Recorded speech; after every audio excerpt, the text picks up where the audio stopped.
আসসালামু আলাইকুম রহমতুল্লাহি ওবরকাতুহু।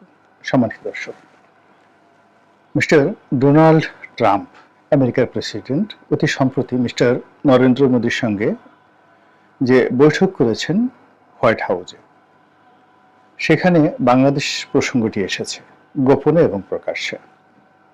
আমরা এখন যা জানতে পেরেছি তা হলো মিস্টার নরেন্দ্র মোদী যে সকল লক্ষ্য এবং উদ্দেশ্য নিয়ে আমেরিকাতে গিয়েছিলেন, সে সকল লক্ষ্য এবং উদ্দেশ্যের মধ্যে অন্যতম উদ্দেশ্য ছিল বাংলাদেশের প্রসঙ্গটি ডোনাল্ড ট্রাম্পকে বুঝিয়ে বলা এবং বাংলাদেশের বিষয়ে যাতে স্বাধীনভাবে আগেকার মতো মিস্টার নরেন্দ্র মোদী নাক গলাতে পারেন এবং শেখ হাসিনাকে নিয়ে তিনি খেলতে পারেন, সেই বিষয়ে আমেরিকার নিকট থেকে একটি গ্রিন সিগন্যাল অথবা যাকে বলা হয় একটি আশ্বাস বাহিনীর জন্য মিস্টার নরেন্দ্র মোদী তার সকল কূটনৈতিক বহর নিয়ে তিনি সেখানে গিয়েছিলেন এবং পুরো বিষয়টি দিল্লি জানে, আওয়ামী লীগ জানে এবং একই সঙ্গে ডোনাল্ড ট্রাম্পও জানেন।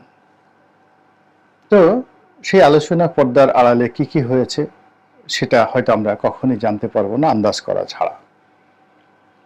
কিন্তু যে বিষয়টি সামনে এসেছে সেটা হলো মিস্টার ট্রাম্প এবং নরেন্দ্র মোদী যে সংবাদ সম্মেলন করেছেন, সেখানে জনৈক ভারতীয় সাংবাদিক বাংলাদেশ প্রসঙ্গে মিস্টার ডোনাল্ড ট্রাম্পের মন্তব্য আশা করেন এই কথা বলে যে বাংলাদেশে যে ইউনূস সরকার বর্তমানে ক্ষমতায় রয়েছে, ইউনূস সরকারকে ক্ষমতায় বসানোর পেছনে সাবেক বাইডেন প্রশাসনের হাত রয়েছে, যেটিকে আমেরিকার যে কূটনীতির ভাষা, সেই কূটনীতির ভাষায় ডিপ স্টেট পলিসি বলা হয়। এই পলিসির অধীন বেশ কয়েকটি এনজিও এবং বেশ কয়েকটি ব্যবসায়িক গ্রুপ, তার সঙ্গে আমেরিকার একটি রাষ্ট্রীয় প্রতিষ্ঠান, সাহায্যকারী সংস্থা, সেই মার্কিন এইড। তো সেই যে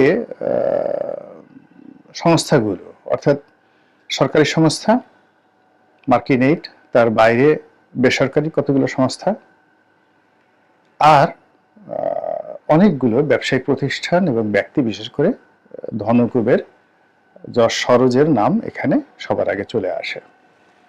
তারা বাংলাদেশ সহ আফ্রিকার অনেক দেশ এবং পূর্ব ইউরোপের, মধ্যপ্রাচ্যের এবং দক্ষিণ পূর্ব এশিয়ার অনেক দেশের রাজনীতির পট পরিবর্তন করার জন্য বিনিয়োগ করে এবং তাদের দালাল, ফড়িয়া, এজেন্ট এদের মাধ্যমে সেখানে কখনো কখনো 10 বছর, কখনো কখনো 20 বছর ধরে অরাজকতা তৈরি করে এবং সেই অরাজকতা তৈরি করে কখনো সফল হয়, কখনো ব্যর্থ হয়। আর যখন সফল হয় তখন তাদের পছন্দের লোককে ক্ষমতায় বসিয়ে তারা যে বিনিয়োগ করেছে সেই বিনিয়োগ সুদে আসলে তারা উঠিয়ে নেয়। এটা অনেকটা মার্কিন তেল কোম্পানিগুলোর মতো। তারা অফশোর যে তেল অনুসন্ধান করে সেখানে 10% সম্ভাবনা থাকে, 90% সম্ভাবনা থাকে না তেল পাওয়ার, কিন্তু তারা বিনিয়োগ করে যায়। কিন্তু এমনভাবে চুক্তি করা হয় যেন কোনো কারণে যদি 10টা প্রকল্প ব্যর্থ হয় এবং একটা প্রকল্প যদি তারা লাভবান হয়, অর্থাৎ তেলের অনুসন্ধান পায়, সেক্ষেত্রে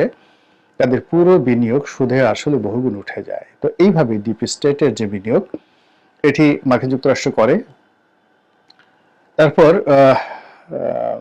জাতিসংঘের মাধ্যমে করায়, অ্যাকশন এইডের মাধ্যমে করায়, আরো নানা রকম যাকে বলা হয় আমেরিকান এইডের যে সকল সংস্থা রয়েছে তাদের মাধ্যমে করানো হয়।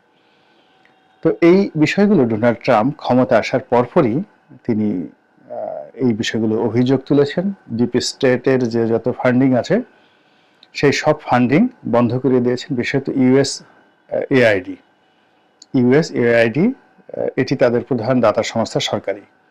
এখানে যত ফান্ড তারা করতেন পুরো ফান্ড বন্ধ করে দিয়েছেন, কেবলমাত্র যেখানে খাদ্য সহযোগিতা দেওয়া হয় সে সকল খাদ্য সহযোগিতা দেওয়া ছাড়া সব ফান্ড বন্ধ করে দিয়েছেন ইউএসএআইডির। আপনারা জানেন যে বাংলাদেশে ইউএসএআইডির মাধ্যমে এ যাবৎকালে অন্তত পক্ষে স্বাধীনতার পর থেকে আজ অবধি $10 বিলিয়ন বাংলাদেশকে আমেরিকা সহযোগিতা দিয়েছে। আবার আমি বলছি $10 বিলিয়ন। এখন এই $10 বিলিয়ন কখনো তারা সরকারকে সরাসরি দিয়েছে, কখনো এনজিওকে দিয়েছে, কখনো বিভিন্ন এই যে অর্থনৈতিক যে সকল সংস্থা বা যে সকল দুর্নীতি বিরোধী সংস্থা, যে সকল পরিবেশবাদী সংগঠন রয়েছে, নানা রকম এনজিও রয়েছে, তাদেরকে দিয়ে তারা মূলত তাদের এজেন্ট তৈরি করে বাংলাদেশে। এবং শেখ হাসিনার জামানাতে গত সেই 8-10 বছর যাবৎ কয়েকটি প্রতিষ্ঠানের ফান্ডিং নিয়ে শেখ হাসিনা খুবই উদ্বিগ্ন ছিলেন, এবং সে সকল প্রতিষ্ঠানের বিরুদ্ধে, আমি এখন নাম বললাম না, আপনারা সবাই জানেন, তো সেই সকল প্রতিষ্ঠানের বিরুদ্ধে শেখ হাসিনা নিজে বিষোদ্গার করেছেন এবং তাদের টাকা পয়সা কোথা থেকে আসে এগুলো খোঁজখবর নেওয়ার জন্য সিআইডিকে নির্দেশ করেছেন এবং অনেককে ধরপাকড় করেছেন। তো যাই হোক, ডোনাল্ড ট্রাম্প ক্ষমতায় এসে এই পুরো জিনিসটিকে বন্ধ করে দিয়েছেন। বন্ধ করে দেওয়ার পরে এই ঘটনা রেশ ধরে মার্কিন কয়েকটি পত্রপত্রিকায় খবর প্রকাশিত হয়েছে যে ডিপ স্টেটের যে পলিসি অনুযায়ী শেখ হাসিনার সরকারের পতন জো বাইডেন সরকার ঘটিয়েছে, সেটা ডোনাল্ড ট্রাম্পের মাধ্যমে এটা মোটামুটি এখন স্পষ্ট।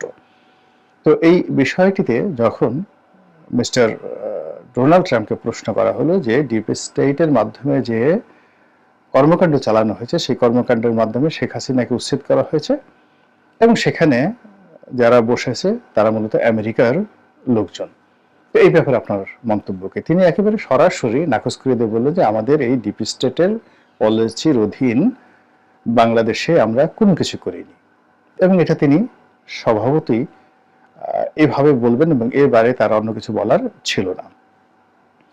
কিন্তু বাস্তবতা হলো যে তিনি এই বিষয়টি মিথ্যা বলেছেন, একেবারে ডাইরেক্ট, এর মধ্যে কোনো রকম লুকোচুরি নেই। আমরা সবাই জানি যে শেখ হাসিনাকে সরানোর জন্য আমেরিকা সেই 2018 সন থেকে মরিয়া হয়ে আছে।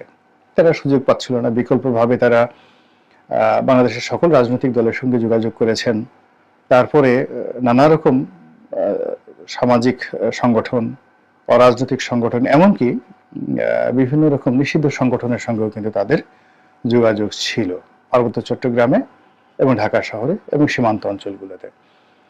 এই গেল এক। 2 নম্বর হলো যে শেখ হাসিনার পতন নিয়ে তারা কখনো কখনো দিল্লির সঙ্গে ঐক্যমত্য হয়েছে, আবার কখনো কখনো দিল্লির সঙ্গে তারা বিরোধিতায় জড়িয়েছে। এইভাবেই 2018 থেকে একেবারে 2024 সন পর্যন্ত টানা কয়েক বছর চলে যায়।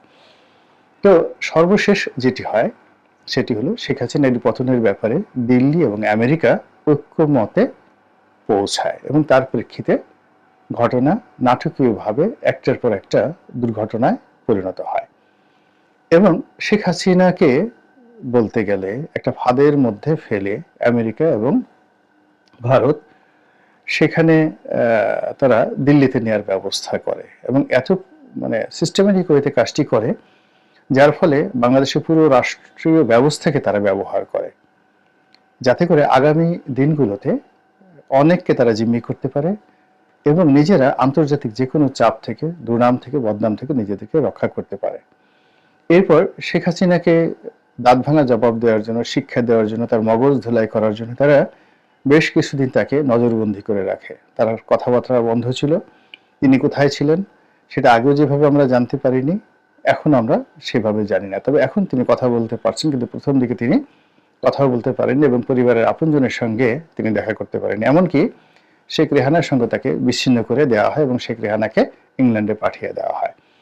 দ্বিতীয়ত, ভারত যে কাজটি করে সেটি হলো তারা শেখ হাসিনাকে আশ্রয় দেওয়ার ব্যাপারে সমস্ত রাজনৈতিক দলের মতামত গ্রহণ করে এবং সর্বভারতীয় রাজনীতিতে এই গত 50 বছরে যে কয়টি বিষয়ে তারা ঐক্যমত হয়েছে একেবারে কোনো রকম বিরোধিতা ছাড়া, তার মধ্যে এই শেখ হাসিনাকে আশ্রয় দেওয়ার ব্যাপারে সমস্ত রাজনৈতিক দল এবং সেই দলের জাতীয় এবং আন্তর্জাতিক যে উইংসগুলো রয়েছে তারা প্রায় সবাই শেখ হাসিনাকে ভারতে মেহমান হিসেবে আশ্রয় দেওয়ার ব্যাপারে ঐক্যমত প্রশ্ন করে। কিন্তু এখানে খুব আশ্চর্যজনক ঘটনা হলো শেখ হাসিনাকে তারা আশ্রয় দিয়েছে, শেখ হাসিনাকে তারা মদত দেবে, মূলত শেখ হাসিনাকে হাতিয়ার হিসেবে ব্যবহার করে আগামীতে যারা বাংলাদেশে ক্ষমতায় আসবেন তাদের সঙ্গে একটি দর কষাকষি করার জন্য, তাদেরকে ভয় দেখানোর জন্য, অন্য কোনো কারণ নেই।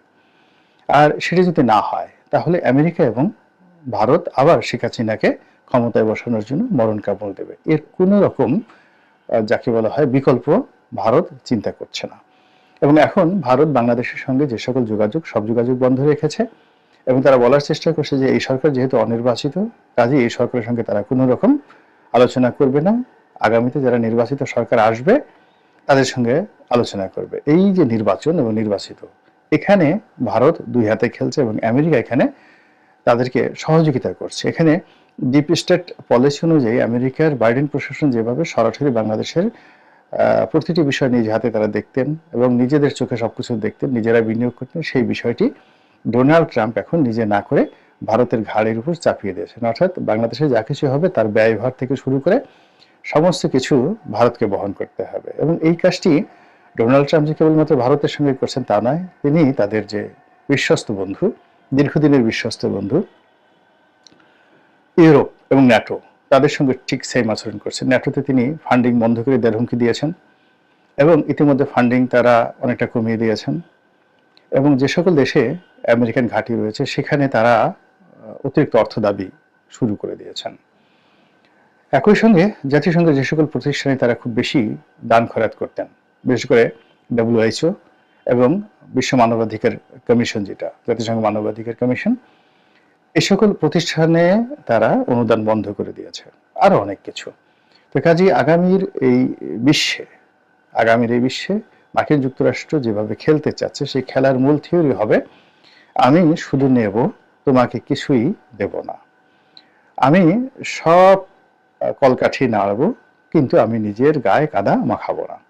যেখানে ইসরায়েলকে ব্যবহার করে ইরানকে শায়েস্তা করা যায়, সেখানে আমেরিকা কখনোই একটি বুলেট খরচ করতে রাজি নয় এবং করবে না।